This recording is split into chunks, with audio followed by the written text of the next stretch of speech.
तो आज हम एक बहुत ही इम्पोर्टेंट अनाउंसमेंट करने जा रहे हैं।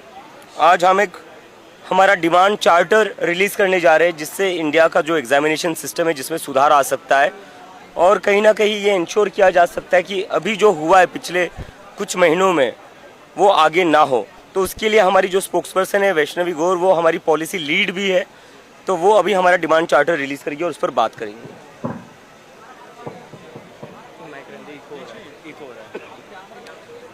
सबसे पहले थैंक यू आप लोगों का आने के लिए। पिछले एक महीने से हम नीट के बारे में बात कर रहे हैं। माइक कहाँ गया? अभी था ना यहाँ पे।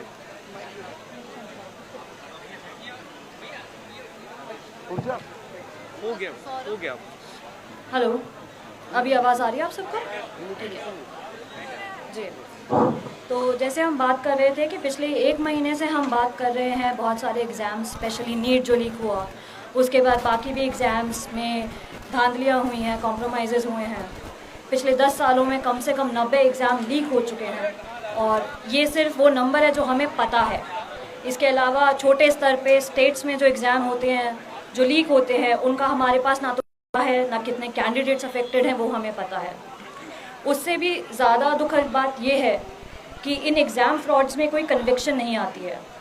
2015 से लेके आज तक सिर्फ एक कन्विक्शन आई है और 2024 में जब नीट लीक हुआ था, जब हमारी भारत सरकार दोबारा से एक public examination prevention of unfair means act लाई थी, 2 साल हो चुके हैं लेकिन उसमें भी एक भी सिंगल कन्विक्शन नहीं आया है।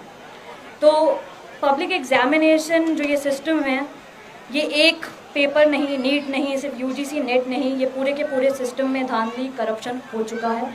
उसके लिए हम ये 5 डिमांड्स लाए हैं जो सिर्फ और सिर्फ इस एग्जामिनेशन सिस्टम को करेक्ट करने में फोकस करेगी। हमारी पहली डिमांड यही है कि जो 2024 वाला एक्ट था, जो नीट के बाद लीक के बाद आया था, जिसमें सिर्फ और सिर्फ क्रिमिनलाइज किया गया है, उसको रिपील करके एक नया एक्ट लाया जाए जो पब्लिक एग्जामिनेशन एक्ट पे फोकस करे। उसमें 3 चीज़ें हमें चाहिए। पहली ट्रांसपेरेंसी, अकाउंटेबिलिटी और तीसरी स्टूडेंट राइट्स। तो जैसे हमने इन्हें बताया कि 2024 में जो एक्ट आया था, हम एक नया एक्ट चाहते हैं जिसमें जो पनिशमेंट हो ऑर्गेनाइज लीक की, जो अभी 3 साल है, उससे बढ़ा के 10 साल की जाए। अभी जो हमारा एक्ट है वो सिर्फ और सिर्फ प्राइवेट एंटिटीज़ को क्रिमिनलाइज करता है। हम चाहते हैं कि गवर्नमेंट सर्वेंट्स, पब्लिक ऑफिशियल्स जिनकी नेग्लिजेंस की वजह से वो इम्प्लिकेटेड हैं इन लीक्स में, उनको भी एक डेरेलिक्ट ऑफेंस इसमें आया जाए। दूसरा और सबसे इम्पॉर्टेंट, अकाउंटेबिलिटी। जैसे धर्मेंद्र प्रधान जी ने अभी तक हमें बिल्कुल भी नहीं सुना है। हम चाहते हैं इस एग्जामिनेशन एक्ट में ये लिखा जाए कि एक मिनिस्टर जिसके डिपार्टमेंट के अंदर पेपर लीक होता है, उसे 14 दिन के अंदर, अगर पार्लियामेंट सेशन में है तो एक स्टेटमेंट देना पड़ेगा जिसमें वो बताएंगे कि पेपर क्यों लीक हुआ, उसके क्या करेक्टिव मेजर्स दिए गए। अगर पार्लियामेंट सेशन में नहीं है तो भी उन्हें एक रिटन, एक प्रेस कॉन्फ्रेंस नहीं जहाँ पे उनके मन मर्जी से सवाल पूछे जा रहे हैं, एक रिटन स्टेटमेंट देना होगा और जैसे ही पार्लियामेंट सेशन आएगा उसके 3 दिन के अंदर उन्हें वहाँ पे ओरल स्टेटमेंट देना होगा। साथ ही जैसे ही पेपर लीक होता है, एक ऑटोमेटिक इंक्वायरी ट्रिगर होनी चाहिए जो कि एक 5 मेंबर कमीशन, जैसे एक रिटायर्ड सुप्रीम कोर्ट जज लीड करे। और सिर्फ इंक्वायरी नहीं, उसमें डिफाइंड टाइमलाइंस चाहिए हमें कि 30 दिन के अंदर ये कमेटी हमें बताए कि कौन रिस्पॉन्सिबल है, वेंडर है, पब्लिक ऑफिशियल्स हैं, तो उनका नेम, उनका ग्रेड 30 दिन के अंदर हो और उसके 30 दिन के अंदर इन सब पे डिसिप्लिनरी एक्शन भी होना चाहिए। इन एडिशन हम एक एग्जामिनरी ऑम्बुड्समैन भी चाहते हैं। आप लोगों ने शायद पढ़ा होगा थोड़ा लोकपाल जैसे, बट एक सिर्फ और सिर्फ स्टूडेंट्स के लिए, जिसमें जिनके पास सो मोटो पावर्स हो कि वो देख सकें कि क्या एग्ज़ाम्स में धांधली हो रही है, वो उनके पास पावर हो, वो ऑफिशियल्स को बुला सकें, री एग्जामिनेशन करवा सकें, कंपनसेशन करवा सकें ये। और एक हम चाहते हैं कि नेशनल वेंडर अथॉरिटी बने जो उन्हें ऑडिट करे। आपने अभी CBSE का फियस्को देखा है, उन्होंने एक ऐसी ही एजेंसी को टेंडर दिया हुआ था जिन्होंने तेलंगाना में भी एग्ज़ाम फेलियर 2019 में किया था। तो अभी जिस एजेंसी का मन करता है, जहाँ करता है, उस प्राइवेट एंटिटी को दे देते हैं।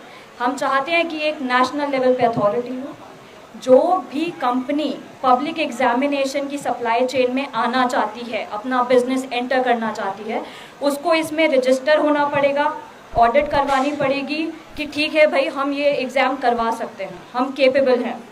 और दूसरा, एक ब्लैक लिस्ट मेंटेन करनी पड़ेगी। ये नहीं कि आपने स्टेट में एक एग्ज़ाम लीक करवा दिया और वही वेंडर आप नेशनल लेवल पर दोबारा इंगेज कर रहे हैं। ना तो वो वेंडर, ना उसकी सब्सिडरी, ना एक ऐसी कंपनी जिसमें वो वेंडर का मेजॉरिटी शेयर होल्डरशिप है, ये अब नहीं चलेगा। इसके साथ साथ अभी जितनी भी एग्जामिनेशन बॉडीज़ हैं जो नेशनल लेवल पे हमारा एग्ज़ाम करवा रही हैं, उनमें कोई ट्रांसपेरेंसी नहीं है।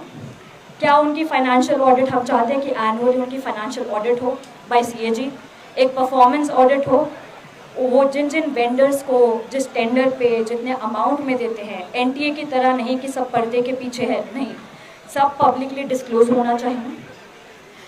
इसके साथ साथ स्टेट लेवल पे हमें पता है कि majority of the exams state level पे लीक होते हैं और वो इतने छोटी चीज़ें होती हैं कि वो नेशनल न्यूज़ में आ भी नहीं पाती। तो इस एक्ट में एक मॉडल फ्रेमवर्क हो जो स्टेट्स भी अडॉप्ट कर सके, ये हमारी पहली डिमांड है और ये थोड़ा बहुत बड़ा वास्ट एक्ट है। दूसरी डिमांड हमारी पब्लिक एग्जामिनेशन बॉडीज़ को लेके है, स्पेशली NTA और SSC। NTA एक साल में 1 करोड़ से ज़्यादा बच्चों का एग्ज़ाम करवाती है और SSC 3 करोड़ से ज़्यादा, और ये दोनों के दोनों हमारे संसद के लिए जवाबदेह नहीं है। एक स्टैट्यूटरी बॉडी का नाम होता है जो एक पार्लियामेंट के एक्ट के थ्रू बनी होती है, जो कैंडिडेट्स वो एग्ज़ाम करवाते हैं उसका। लेकिन हम ये चाहते हैं, इसलिए पहला NTA डिज़ोल्व हो। NTA करप्शन का हब बन चुका है, आधे से ज़्यादा स्टाफ वहाँ पे कॉन्ट्रैक्चुअल है, किसी को नहीं पता कौन कितना पैसा खा रहा है। तो NTA डिज़ोल्व हो, एक नेशनल टेस्टिंग कमीशन बने, पार्लियामेंट के एक्ट के थ्रू बने, वहाँ पे कौन परमानेंट कैडर होगा, क्या लीडरशिप होगी, सब डिफाइन हो।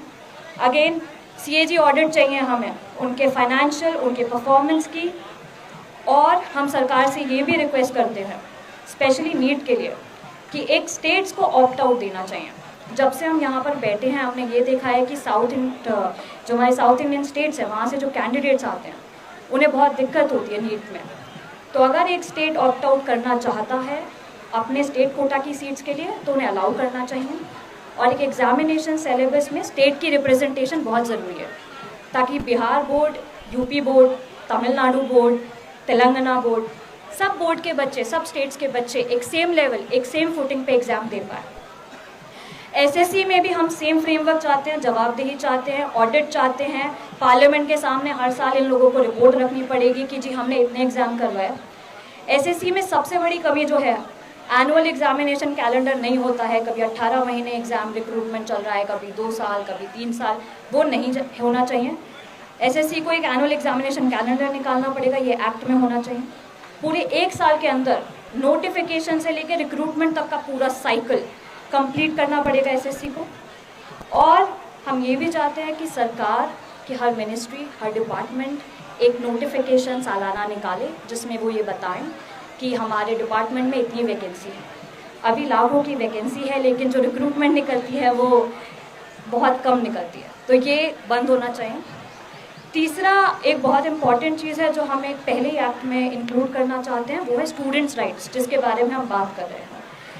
अभी हमारे जो स्टूडेंट्स हैं उनको एहसान मिलता है, पेपर हो गया लीक तो 2 हफ्ते बाद आपको रिफंड आएगा, नहीं आएगा, क्या करेक्शन मेजर होगा नहीं पता। हम चाहते हैं कि स्टूडेंट्स के राइट्स हों।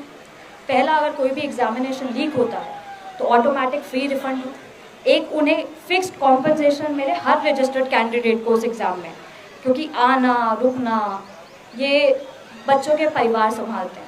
सरकार की गलती की वजह से बच्चों को या उनके परिवार को सज़ा नहीं भुगतनी चाहिए। दूसरा, 30 दिन के अंदर एग्जामिनेशन भी होना चाहिए। बच्चे को, हर स्टूडेंट को ये हक होना चाहिए कि उसके स्टेट ऑफ रेजिडेंस में उसका सेंटर पड़े। ये नहीं कि महाराष्ट्र के बच्चे को आप राजस्थान में बुला रहे हैं, राजस्थान के बच्चे को आप कह रहे हैं दिल्ली आके एग्ज़ाम दीजिए, नहीं। एज प्रोटेक्शन, एक सर्टेनिटी होनी चाहिए। हमारी सरकार आज कुछ डिसाइड करती है फिर अगले साल एग्ज़ाम में चेंज कर देती है, चाहे वो सिलेबस हो, एलिजिबिलिटी हो, ये नहीं चलेगा। आपको कम से कम 2 साल का बफर पीरियड देना पड़ेगा अगर आप उसमें कुछ भी बदलना चाहते हैं स्टेट में। चौथा और मोस्ट इम्पॉर्टेंट, हमारी एजुकेशन आज मिडिल क्लास की अफोर्डेबिलिटी से बाहर होती जा रही है। एक मिडिल क्लास का बच्चा आज पढ़ने के लिए हमें लोन लेना पड़ रहा है। तो जितने भी प्राइवेट मेडिकल कॉलेजेस हैं जिनकी फ़ीस 1-1 करोड़ से ऊपर जा रही है, चाहे प्रोफेशनल डिग्री कॉलेजेस हैं, बाकी भी जो प्राइवेट मेडिकल कॉलेजेस हैं, उनमें 50% सीटों पे जो फ़ीस होनी चाहिए वो उतनी ही होनी चाहिए जितनी गवर्नमेंट कॉलेज की उस स्टेट में फ़ीस है। और दूसरा जो हमारी सरकार ने अभी नया काम स्टार्ट किया है कि हर सेमेस्टर वो गवर्नमेंट कॉलेज में भी फ़ीस बढ़ा देते हैं, कि वो नहीं चलेगा। अगर एक बच्चा एडमिशन ले रहा है पहले साल में, उसकी फ़ीस जब तक वो डिग्री कंप्लीट नहीं करता उतनी ही रहेगी और ये ज़रूरी है। चौथी डिमांड हमारी एक नेशनल एस्पिरेंट वेलफेयर फंड के लिए है। हम चाहते हैं सरकार ये क्रिएट करे।